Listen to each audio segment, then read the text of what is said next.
Welcome to the Big Picture Film Club. My guest today is Max Evans, a filmmaker whose latest film, Hund, is the story of a young boy suffering from selective mutism, an anxiety disorder. This happens on the day of his parents' divorce, and he finds solace from his best friend, his dog, Barley. With us, we have Max Evans. How are you doing? Good. How are you, Presh? I'm Good good, to see you. alive in this crazy time. Um, Yeah, that um, sounds familiar.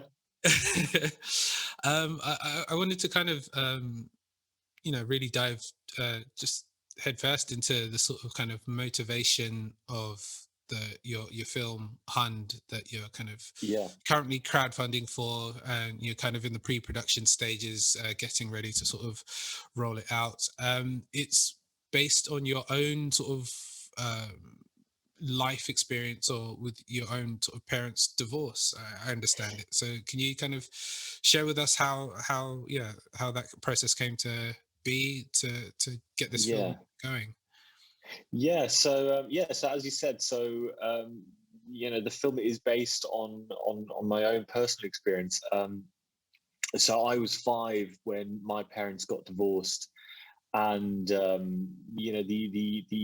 only very vivid thing that I remember from that day is that my mum, my 2 brothers, and I were in the car about to leave. So we were moving out, and my dad was staying behind.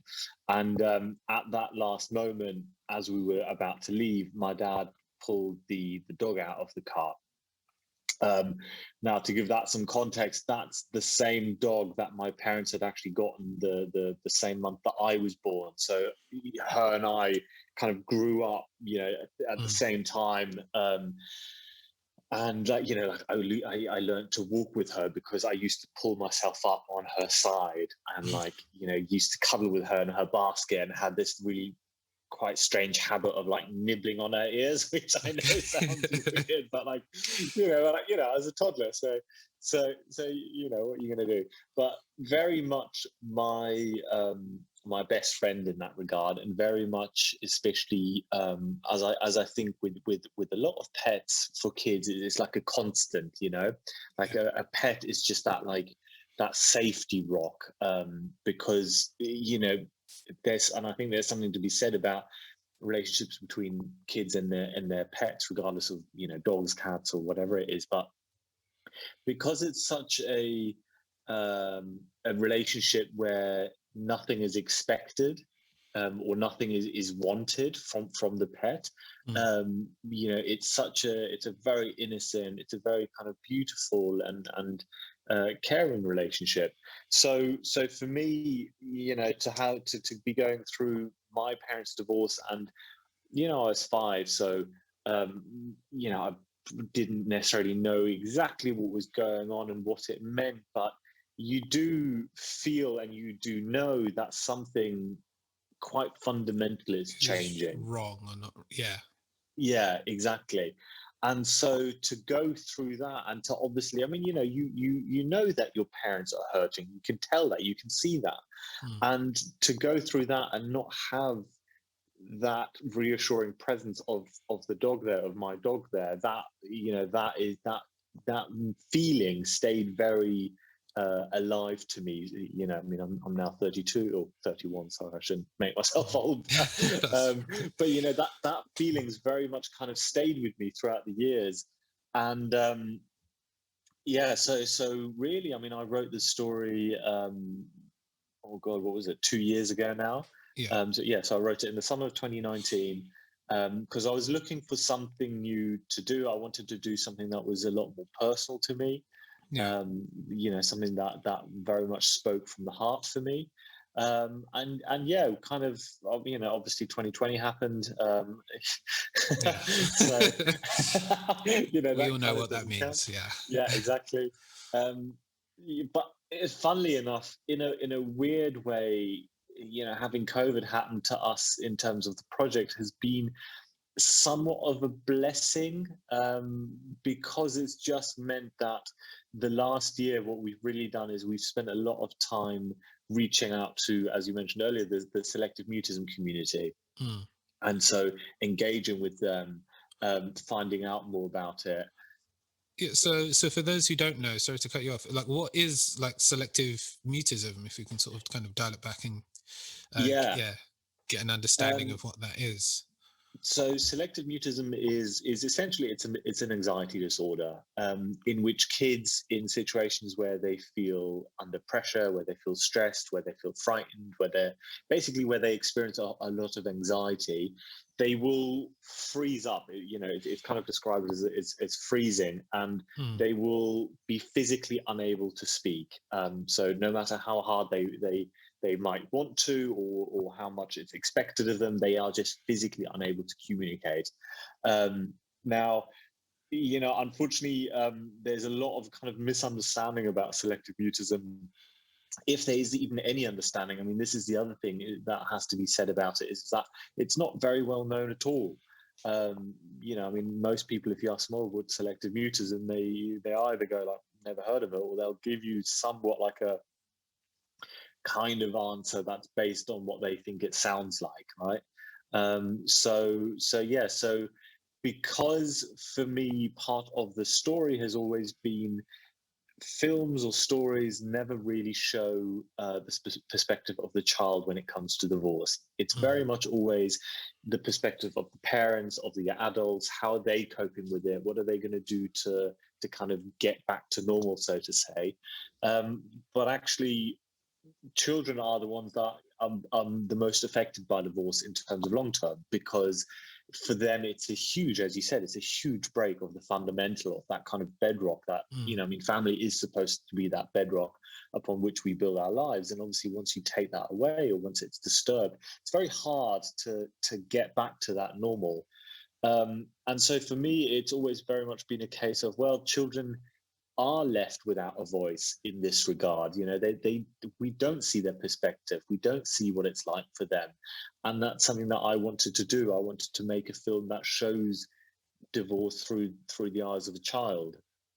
And that's where selective mutism came into it, because I wanted to find a way in which the child literally was left without a voice, without a means to communicate with the parents, with those around him.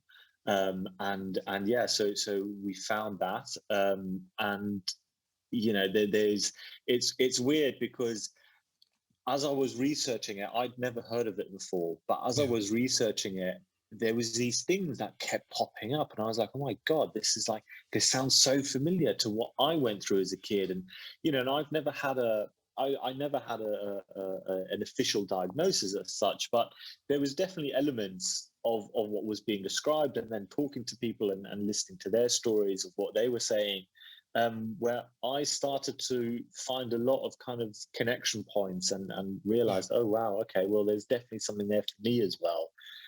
So it's weird. It's kind of come full circle, and I feel like, having wanting to do the one thing, which is show divorce through the perspective of the child, now being able to link it with selective mutism, but still finding common ground on both those topics. It's really kind of beautifully merged for me, and I'm really quite grateful for that. And you said you'd kind of reached out to members of the selective mutism community, or like organizations, or how is that process like? Yeah, so we started out by reaching out to organisations. So there's an organisation here in the UK called the Selective Mutism Research and Information Association, or SMARA for short. Um, and they are the premier charity in the UK for selective mutism. And you have SMA, which is the Selective Mutism Association in the US, and you also have Smart Center in the US, and they deal with that. But it's all kind of it's all over the world. But we started with Smira, and we got chatting to them, and we established that connection and that contact with them. And then they helped us kind of make contact with, so we've spoken with child psychotherapists, with language therapists, Mm, with family therapists, with therapists that deal, or that specialize in animal assisted therapy, especially in terms of dogs.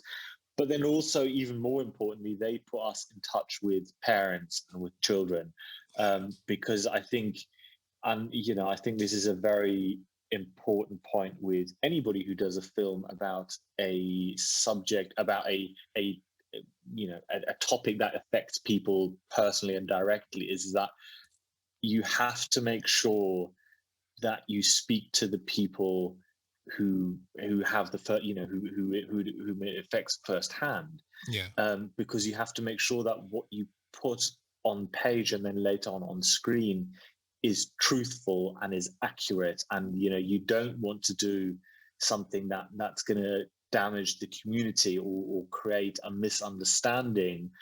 So I don't know if you know, so Sia the singer, she just Yeah. Yeah. released with the autism community, and that had a huge backlash within the autism community because they didn't do that outreach, they didn't do that work. So that's obviously something that we were very aware of, and obviously didn't want to do, and so yeah, so we really, I feel, have gone to great length to make sure that we connect with those people. We do workshops with them where we get their feedback onto the script, Yeah. onto how does that relate to performance, what can I do, what are the so lots of that kind of work to make sure that it's hopefully all there, and that's going to be truthful to them and to their stories. So it kind of feels like the story is an amalgamation of your kind of personal experience, but kind of sitting or interlaced with this sort of experience within the selective mutism community that you've kind of found, and then you've kind of put together a complete sort of narrative picture of how the child would see this event happening. Yeah, exactly. Yeah. And in casting for, have you casted the lead role at the moment, or how so would you plan on going about that? So we actually started casting beginning of last year. So we did 3 casting sessions, and we started the first weekend of March was our first casting session. Okay. And then we managed to do 3 casting sessions, and then everything obviously changed and everything Yeah. got shut down. So all the kids that we looked at and we had some, I mean, I was actually really quite surprised at how, how deep the talent was from what we saw. And I was, there was a couple of kids there where I was like, if nobody else comes in that kind of blows us away, I'm happy to choose from these kids. But obviously, that's 12 months ago at this point, and they're 7 and 8, so they're now too old. So we've kind of got to start right from the beginning again, which is a shame. But also, I think, I like to think that life closes one door and it opens another. So I think it'll be hopefully for a reason, and we'll find somebody who's going to be really perfect for the role. What we want to do is, once we're allowed to again, I mean, in-room castings at the moment aren't allowed.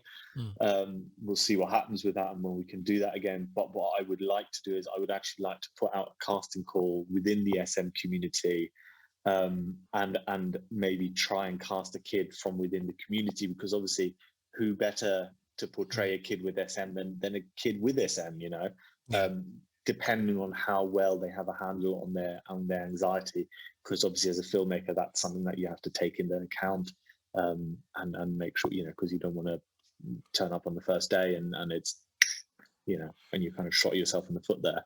Yeah, and I suppose in that there's also considerations of what scenes or what callbacks to their own childhood may be traumatic or exactly triggering. Yeah. In that also, like, working with animals is notoriously difficult within the film industry. Oh dear, yeah. The role of Barclay, is it? Barley. Barley. Yeah. Barley. My bad. Have you thought about how to do that? Yeah, and how that's going to happen?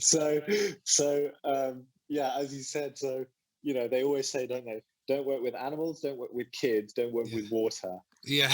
And we're doing 2 of those. I'm kind of starting to, the whole working with kids, I think, is one thing. I think kids, because you can still speak to, they're like, it's still a dialogue. Whereas with a dog, I mean, you just don't know. I mean, yes, okay, obviously, you get a trained film dog, which, by the way, are ridiculously expensive. No way. I mean, I'm now thinking, God, I should have just become a dog trainer for film because the day rates are ludicrous. But anyway, um, yeah, I mean, that's still giving me some sleepless nights. I think what's going to be important is, so for me, I think the most important thing when it comes to filmmaking is collaboration, right? Is Mhm. communication and collaboration. And that's going to be key for this, because we've got to make sure that everybody knows exactly what needs to be done before we even get to set. Because once we get to set and we're trying to figure things out, we're already losing. Yeah. So what we're going to do with the dog, for example, is I want to take 1 or 2 days of just taking whoever our lead actor is going to be, and just pairing them up with the dog, and they just spend, even without me even kind of interfering much, but just getting them to spend time together. So going for a walk, feeding Mhm. him, feeding the dog, whatever it is, um, just so that they can get used to each other and so that you can start creating that bond. And then it's a case of working with the dog trainer and really going through the script and, okay, well, this needs to happen, how are we going to do it, sitting down with my DOP, sitting down with my continuity, and just making sure we get every single aspect, of that Mhm. down to a T. Because as I said, once we get to set, we that's not something we want to have to figure out on set, especially because both with kids and with animals, you have limited working hours. So Yeah. it's not like you can go and shoot for like 12 hours. You've got 8 hours. That's it. After that, it's lights out. Yeah. So yeah, preparation, preparation, preparation, preparation, I guess. And so have you kind of got like a time frame for the sort of production and eventual release? So um, it's hard at the moment to say because obviously of how COVID is. Um, and obviously that then takes into account also is budget, right? And is Mhm. money. Um, as you said, we're currently doing the crowdfunding campaign. We've got 3 weeks today left. We're currently at 42%. So it'll depend on, can we get all the money from the crowdfunding campaign? If not, luckily we do get to keep whatever we raise. But then Great. there's obviously a question of, where do we get the rest of the funds from? Mhm. How long does that take? When can we then start in-room castings again? Because casting for kids on Zoom is just, it just doesn't work. It's pointless. You need to be in the room. You need to get a feel for that relationship that you can have with that kid, on whether or not you can work with them.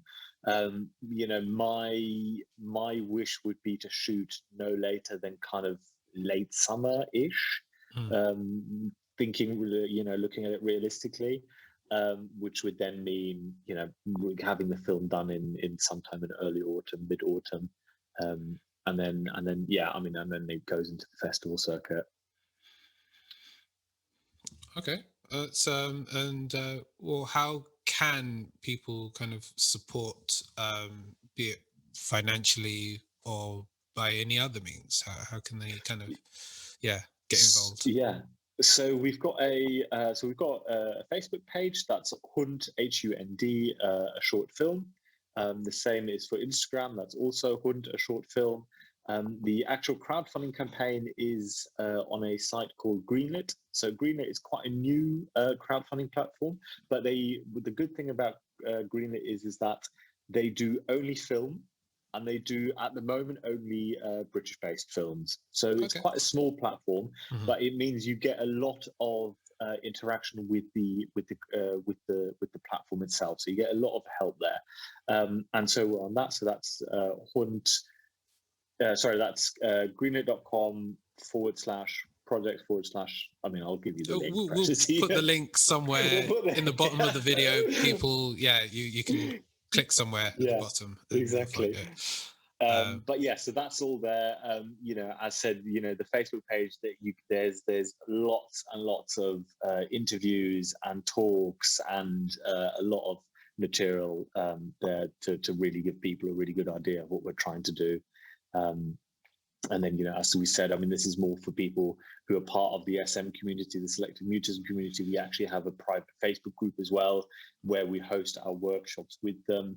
Yeah. So, I mean, it's amazing really what you can do on social media and how you can interact and get all of that set up. It's really quite amazing.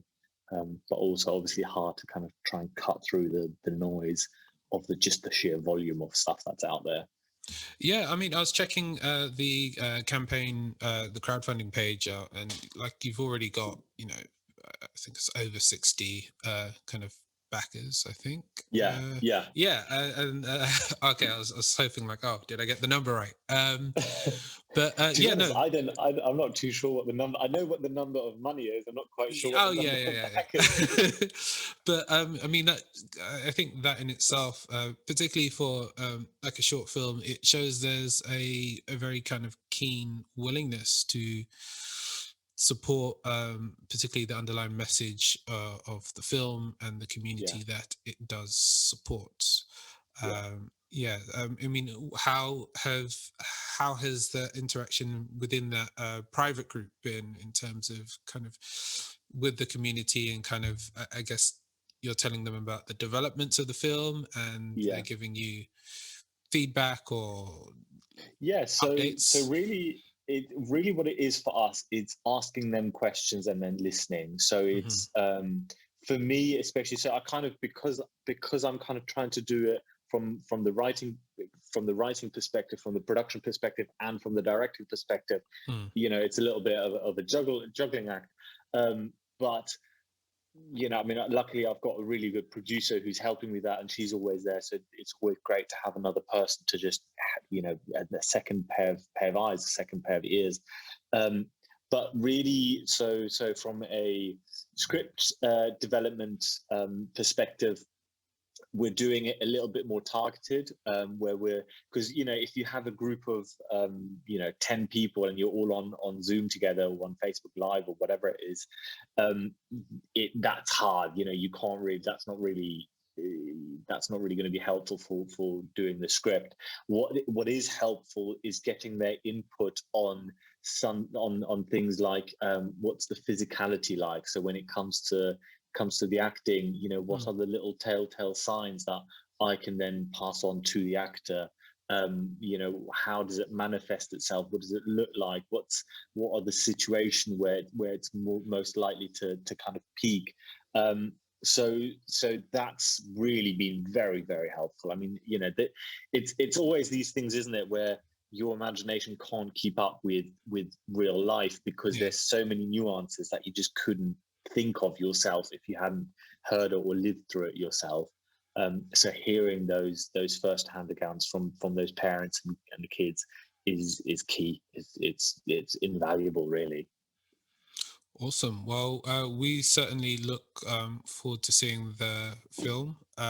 We'll keep our viewers and readers updated with how that goes. And Max, we will definitely be having you back once the film's released, and we can talk and chat about it. Definitely. And so anyone listening to this, please go on to greenlit.com.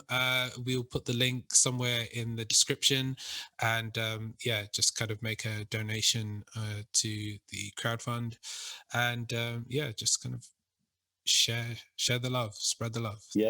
Absolutely. I mean, and if anybody's feeling extra generous, there is one perk, it's a little bit higher up, but it does mean that you actually get to name the dog. Oh wow! Okay, cool. So if you're feeling generous, and if you want to really keep your, I mean, we're not going to take Doggy McDogface, obviously. Okay. If you've got a good suggestion and you want to name the dog, absolutely, you can definitely do that. So there's some good rewards to be had still. Cool. Well, thank you very much for coming to the Big Picture Film Club. Thank you, Press. Thank you very much. Cheers.